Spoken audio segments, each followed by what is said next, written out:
Hi, I'm Peter P.T. Townend. Not only am I the first world surfing champ, but I love this sport right here in Huntington Beach. We're going to celebrate the sport, its culture, lifestyle, and the amazing surfers that came before and after me that hit the waves around the world, including here in Surf City. We're going to share the PT collection with you on Surf Scene. Well, we're going to have a great show of Surf Scene tonight. I'm PT, and I've been chasing this guy for a while to get him on the show. I've known him for quite a long time, since he was a young teenager, and tonight we finally get Brett Simpson, who I always call Simpo. So if I call him Simpo as we're going along, that's fine, right? And arguably, though, Brett Simpson has become the most influential and important surfer in Huntington Beach in the modern era. I mean, he came along as a high schooler and got on the surf team. And I'm going to really start there with Simpo tonight, because I know you come from an athletic background. I know your dad. I've sat on the beach with your dad at championship events and laughed. And so your dad's this great football player, you know, playing for the Buffalo Bills and the Rams and everything. And you grew up in an athletic family. But what did he think about when you said to him, I'm going to go surfing? To be honest, PT, it wasn't pretty at first. I think it's weird because I was doing well baseball. I hadn't played tackle football yet, but I was playing flag football. Many of sports that I loved, you know, I was super passionate about. I was doing well. Obviously, my dad was very inspirational for me, just knowing that he had played. I didn't really get to see him play when I was obviously really young, right. But over time got to see footage. And I think as I started surfing, when you start surfing, you're not good, obviously. You're just like, crap, like I'm picking this thing up, but I was in love with it. My neighbor, we went down in the summer to Seal Beach. Next thing you know, I'm like, dude, I want to make this my living. I've seen people surfing really well, watching movies, Taj Burrow, all these guys that I looked up to, and I was like, you know what? And all of a sudden, it just, over time, I became like, hey, I really do love this. How do I get to this next level? And I met people along the way. I started doing the WSA. I started doing the NSSA, and as I went through middle school, I lived in Garden Grove. Right. So I was like, you know what? My parents had a sacrifice. I met Willie Seyfried, his parents sacrificed. There was people that had to get us to the beach, had to pick us up. And I think those are the things where we created this good discipline of like, okay, we're not surfing before school at the time. So we're going to go after school, 3 p.m. or 3:30, pretty much till dark. Someone drops us off, someone picks us up. And I think my dad understood like how, at the time, I was loving it. I was committed. And he was always a passionate person, you know, was very competitive, but also like wants you to do what you love. And so I wasn't good, but at the time I felt like, hey, I can get good at this. You know, if I put everything I have into it, I can get good at this. And so then you got in the high school program, right? Yeah. Right around just a little bit after that time? Yeah, and that was huge for me, because I went to 2 years to Pacifica High, and I said, man, I really want to up my level. And talked to Mr. Verdone. My father talked to Mr. Verdone, and it was kind of like... I was with Coach Verdone, and he was telling me the conversation with your dad that he had the first one. Where your dad went, is there really any future in surfing? Yeah. And I'm sure that was always the question, you know, and it was new for him. So meeting Mr. Verdone, I think Coach Verdone, was something that kind of put it into perspective for him. And the organization, or like the class and the organization he had there and what he was running. And at the time, 16 titles, yada, yada, yada, like doing a great job. And I think that gave my dad a little more confidence and security, like, hey, there's possibility here. And well, you look forward after that. Yeah. I was just saying, I remember sitting on the beach with your dad at Snapper Rocks. Yeah. And you now are on tour. Yeah. Right? And it was like, hey, I started to be able to travel to these spots. I started to go to Hawaii and, you know, make a name for myself. And I had great support at the time. It was O'Neill, Gartarlo, and that transitioned obviously to Hurley. And these people were so instrumental of getting me to these spots, but also you got to have that discipline. And the people that I met along the way, yourself, so many people that gave me great knowledge to like, hey, you're going to be going to these spots. This is what you need to do. These are who you need to know. And look, it it feels like it went by so fast. At the time, it felt long, and now I look back, and we're mate, here. So, mate, yeah, so we go back to you win the US Open in 2009. We're talking 15 years ago. Yeah, it's actually crazy because it feels like 5 years ago, but it was the biggest jumper point in my career. It obviously jumped me. When I went into the US Opens, I had some of these events where I was close, I made a lot of heats, and there wasn't any a time where I was like, even before that, like I wanted to win, but I wanted to make the world tour. Right. You know, that was always the goal, make the cream of the crop. And that kind of just obviously catapulted me in 2009 to like make the tour that year, but it put me on the map, you know, in my backyard, at home.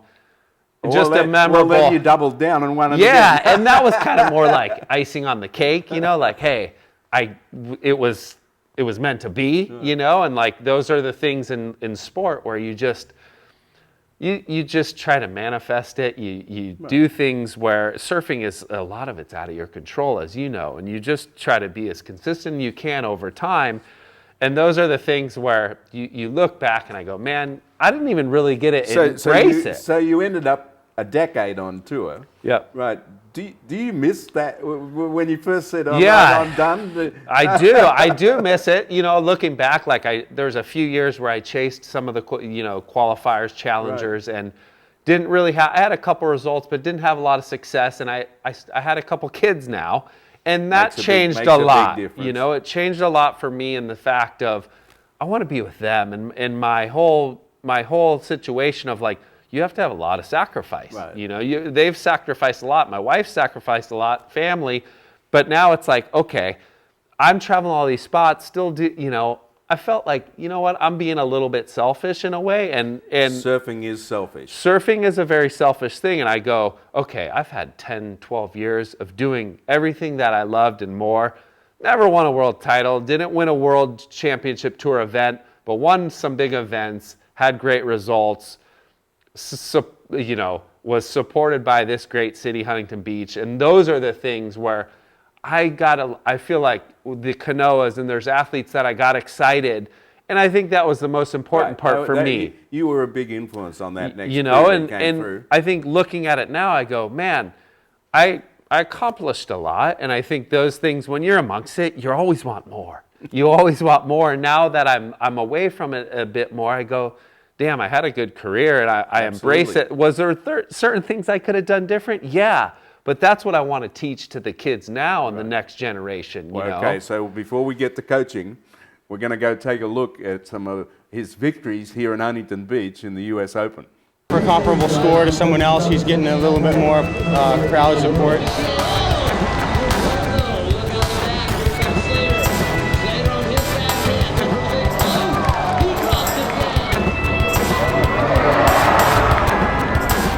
I remember looking in, it was 1:30. Felt like 30 seconds later it was like 1:20. Just time wouldn't go fast enough. 2, 1. I don't know what to say. I mean, I did this surf line thing and I said I'd love to draw Kelly, and there he is. What do you say, Kel? Yeah, whatever, man. He got really smart out there. Not lucky. Smart. All right, final coming up. Well, that brings back some memories, those couple of back-to-back US Open wins. And of course, that launched you onto the Pro Tour. But now you got through that whole phase of the Pro Tour and you start to get into the business world and coaching. And it must make you super proud because this whole coaching thing that's happened with the USA Surfing, and then to be the Olympic coach and go and have Carissa win the gold medal. For sure. I mean, that was, to me, it was kind of not really explainable. When I came off tour, I thought I would never be a coach. Initially I was so wrapped in it, I was like, I don't want anything to do with it, you know? But as time went by, I just realized like, man, I have a lot to give. I have a lot to give to the youth, and that's kind of how the USA Surfing Junior thing started. Right. And then that obviously led to some bigger and better things, but the junior part was so fun because that was it. Right. I felt like, man, there's a lot of kids that I can give them knowledge of places I've been, mistakes I've made, which everyone's different, but mistakes that I think can help kids learn and if they don't do it, they can, or you always sometimes have to see someone make that mistake to learn, but you don't necessarily have to. And that's why I thought I can give some good knowledge there, help these kids, whether it was technically, strategically, and there's a lot of different ways, to win or lose.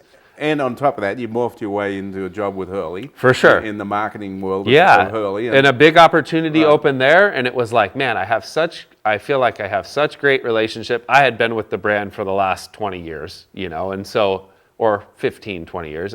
And I have so many good relationships with the athletes that are there.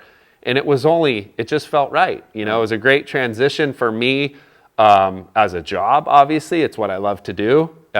Make sure people are taken care of, the right places, whatever it may be. Events, we've been able to sponsor the Hurley Sunset Pro. Right. So bring back things that are exciting for our brand, and also it's just surfing, and a lot of it, we do other stuff, but yeah, I mean, it's given me a lot of opportunity. Well, but and the pinnacle of all that, you coached the gold medal. Yeah, that's it. Yeah, for sure. Come on, for sure. It can't get any higher up than that. It was a surreal opportunity because we got there. Obviously, we battled with COVID, and there was all this stuff going on in the world.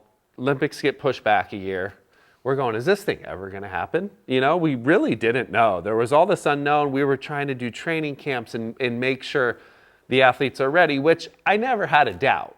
But then we have, a couple athletes that are coming off injury.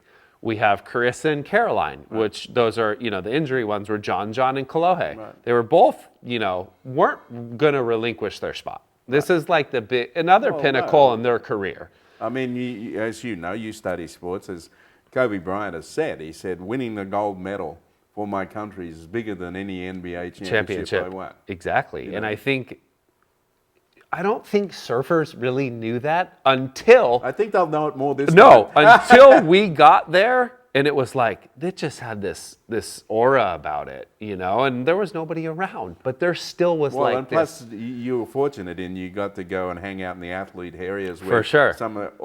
Everyone's an athlete. Exactly. We went into the athlete village, and it was just these specimens, physical specimens. All of a sudden, I'm sitting there and I watch Yao Ming walk by, and he was coaching the China basketball team. I'm like, that's Yao Ming. You can't miss him. But it was like, that's Yao Ming. Like, well, we're gonna go have a look at some of Carissa at that Olympics in Tokyo. Into the inside. Oh, big, fierce frontside layback. That's gonna be a big score right there. That was Olympic gold medal for women surfing. Congratulations to Carissa Moore. Gold medal for America. Unreal. Do you think she can do it again? I like her chances. It just depends. There are some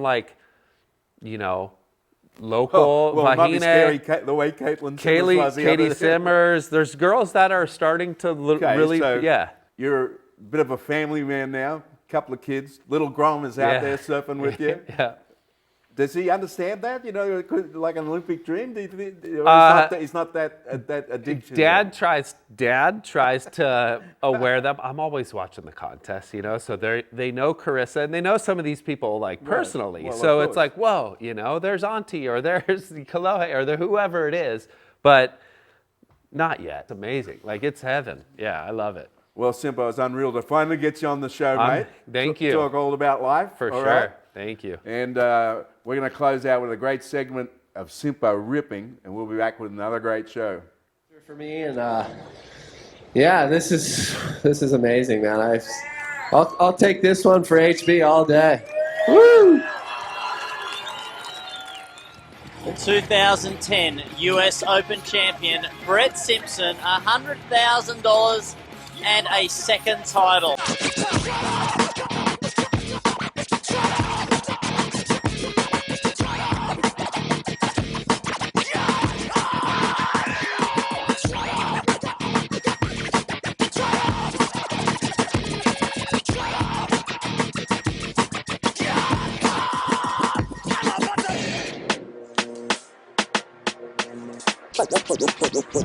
Wasn't that fun? Let's try something else. Sal, what a great moment in US sporting history. Indeed.